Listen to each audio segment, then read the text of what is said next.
اب ہم نہلانے کا طریقہ بتلاتے ہیں جو بہت ہی آسان ہے۔ دیکھیے، آدمی جب اپنی زندگی میں غسل کرتا ہے تو غسل کرنے سے پہلے وضو کرنا سنت ہے۔ اسی طریقے سے جب ہم میت کو نہلائیں گے تو پہلے ہم اس کو وضو کرائیں گے۔ وضو کس طریقے سے کرائیں گے؟ بلکہ وضو سے پہلے جو دستانہ ہوتا ہے کفن کے ساتھ عام طور پر ملتا ہے، بائیں ہاتھ میں دستانہ پہنیں گے اور میت کو وضو کرانے سے پہلے اس کے پیشاب گاہ کو بائیں ہاتھ سے جس میں دستانہ پہن رکھا ہے پہلے اس کو دھو دیں گے، اس کو پاک کر دیں گے، اور پھر اس کے بعد اس کو وضو کرائیں گے۔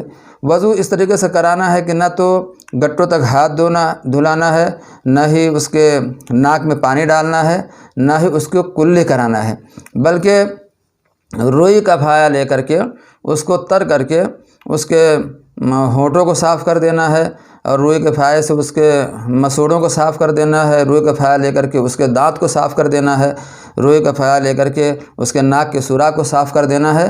یہ 3 مرتبہ کریں گے، اور ہر مرتبہ روئی کا پھایا نیا لیں گے، اس کو پانی میں تر کر کے اس کے ناک اور اس کے منہ وغیرہ صاف کر دیں گے۔ البتہ اگر میت جو ہے جنوبی ہے، یعنی ناپاکی کی حالت میں اس کا انتقال ہو گیا ہے، یا کوئی عورت ہے حیض یا نفاس کی حالت میں اس کا انتقال ہو گیا ہے، تو پھر اب اس کو منہ میں یعنی کلی کرانا اور ناک میں اس کے پانی ڈالنا یہ ضروری ہے۔ اب اس کا طریقہ یہ ہے کہ منہ میں پانی ڈال کر کے کپڑے وغیرہ سے اس کو صاف کرے یا روئی سے صاف کر لے، ناک میں بھی پانی ڈال کر کے پھر اس کو جو ہے روئی سے یا کپڑے سے صاف کر لے۔ اب اس کے بعد جب ناک میں پانی ڈال دیا اور کیا کہتے ہیں کلی وغیرہ کے مراحل سے جب فارغ ہو گیا، تب اس کے کان کے سوراخ میں، ناک کے سوراخ میں اور دونوں ہونٹوں پر یعنی منہ میں روئی کے پھائے رکھ دیے جائیں تاکہ پانی جو ہے اس کے اندر نہ جائے۔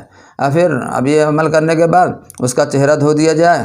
چہرہ دھونے کے بعد کونیوں سمیت دونوں ہاتھ دھو دیے جائیں، اور پھر اس کے بعد مسح اس کے سر کا مسح کر دیں، اور پھر اس کے بعد جو ہے اس کے دونوں پیر ٹخنوں سمیت دھوں گے۔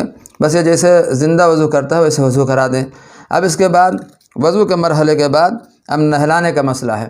نہلانے میں سب سے پہلے میت کے سر کو دھوئیں گے۔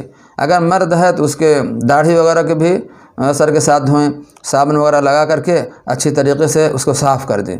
سر کے دھونے کے بعد میت کے جو بائیں کروٹ لٹائیں اور پھر اوپر سے دائیں کروٹ پر پانی ڈالیں، اور اس طرح پانی ڈالیں کہ پورے نیچے تک پہنچ جائے، اور سر سے لے کر کے پیر تک پانی ڈالیں، اور پھر صابن وغیرہ لگا کر کے خوب اچھی طریقے سے اس کو دھو دیں۔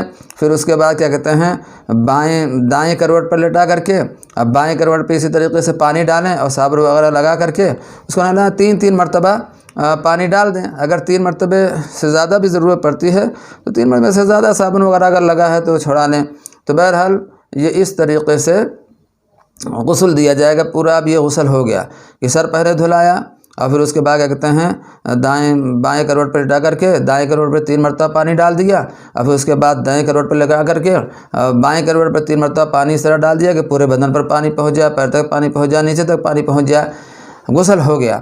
اب کرنا یہ ہے کہ میت کو اپنے جسم سے تھوڑا سا ٹیکا لگا کر کے اس کو ہلکا سا بیٹھانے کی طرف، معمولی سے بیٹھانے کی طرف اس کو اٹھائیں گے، اور پھر اس کے پیٹ کو اوپر سے نیچے کی طرف تھوڑا سہلا دیں گے کہ اگر کوئی ناپاکی پاخانہ پیشاب وغیرہ نکلتا ہے تو پھر اس کو پوچھ دیا جائے اور پھر پانی سے اس کو دھو دیں۔ غسل کے دہرانے کی ضرورت نہیں ہے، بس یہ غسل ہو گیا۔ یہ غسل دینے کا یہ سنت طریقہ ہے۔ لیکن اگر کوئی آدمی اس طریقے سے غسل نہ دے بلکہ پورے بدن کو اس طرح دھو دے کہ پورے بدن پر پانی پہنچ جائے، تب بھی جو ہے غسل ہو جائے گا۔ یہ تو مسئلہ ہو گیا عام طور پر جن کو غسل دیا جاتا ہے۔ لیکن ابھی کرونا وائرس کا جو یہ وبا پھیلی ہوئی ہے، اس میں جو لوگ جن کا انتقال اس مرض کے اندر مبتلا ہونے کے بعد ہو جا رہا ہے، اب لوگ جو ہے اس کو ہاتھ لگانے سے ڈر رہے ہیں، اس لیے کہ مرض جو ہے وہ اندر سرایت کر جانے کا خطرہ ہے۔ تو ہاسپٹل ہی سے اس کو ہدایت ہوتی ہے، اس کو ایک پلاسٹک پہنا کر کے بھیجتے ہیں، اور گھر بھی نہیں لے جانے دیتے ہیں، ڈائریکٹ قبرستان کے اندر لے جایا جاتا ہے۔ تو ایسے موقع پر اب کیا کیا جائے؟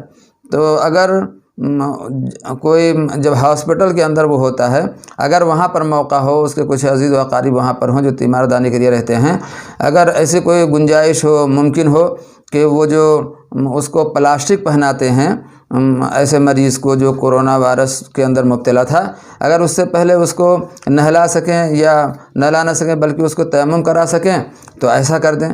اور اگر ایسا نہیں ممکن ہے، پھر وہ جو جس پلاسٹک کو پہنا کر کے اس کو یہاں لے آتے ہیں قبرستان وغیرہ کے اندر، اگر موقع ہو تو اسی پلاسٹک کے اوپر سے اس کو پانی ڈال دینا چاہیے، جیسے نہلاتے ہیں چاروں طرف پانی ڈال دے، اور نہیں تو کیا کہتے ہیں پاک کپڑا بھگو کر کے پلاسٹک کے اوپر پھیر دے۔ اور ایسا بھی ممکن نہیں ہے تو اس کو تیمم کرا دیں، اور تیمم کرانے کے لیے ہاتھ میں جو ہے دستانے وغیرہ پہن کر بھی تیمم مجبوری میں کرایا جا سکتا ہے۔ تیمم کا طریقہ ہم نے بتلا دیا ہے کہ پاک مٹی پر ہاتھ مار کر کے ایک مرتبہ اس کے چہرے پہ پھیر دیں، پھر پاک مٹی پر ہاتھ مار کر کے اس کے کہنیوں دونوں ہاتھوں کہنیوں سمیت اس کو اس سے پھیر دیں تو یہ تیمم ہو جائے گا۔ اب رہا کفن کا مسئلہ، کفن میں بھی اب اگر ممکن ہو کسی تدبیر سے اس کو کفن پہنا سکیں تو اسے پلاسٹک نکال کے کفن پہنائیں، اور نہیں تو پلاسٹک رہنے دیں، اس کے اوپر سے کفن پہنا دیں۔ اب اگر کیا کہتے ہیں اس کا بھی امکان نہیں ہے تو جو ہاسپٹل سے جو جس پلاسٹک میں لپیٹ کر کے میت کو دیا ہے اسی پلاسٹک میں اس کو جو ہے دفنا دیا جائے۔ اب قبر کے اندر اتارنے کا مسئلہ ہے، اس میں بھی یہی مسئلہ ہوگا کہ ہاتھ نہ لگنے پائے، اگر ہاتھ لگے گا تو پھر بیماری کے سرایت کر جانے کا خطرہ ہے۔ تو کوئی تدبیر ایسی کر لی جائے، مثال کے طور پر کوئی بہت بڑا کپڑا ہو، اس کے کسی تدبیر سے میت کو اس کپڑے پر اتار لیا جائے، پھر چاروں کونا اس کا پکڑے اور کنارے اور بھی ایک آدھ آدمی پکڑ کے احتیاط کے ساتھ جو ہے اس کو اٹھا کر کے قبر کے اندر جو ہے داخل کر دیا جائے۔ تو بہرحال یہ غسل کرنے کا طریقہ ہم نے بتلا دیا ہے، اور کوشش کیا جائے کہ جو اپنی میت ہے اس کا غسل ہم خود ہی دیں۔ اللہ تعالی ہم سب کو اس پر عمل کرنے کی توفیق عطا فرمائے۔ وما علینا الا البلاغ۔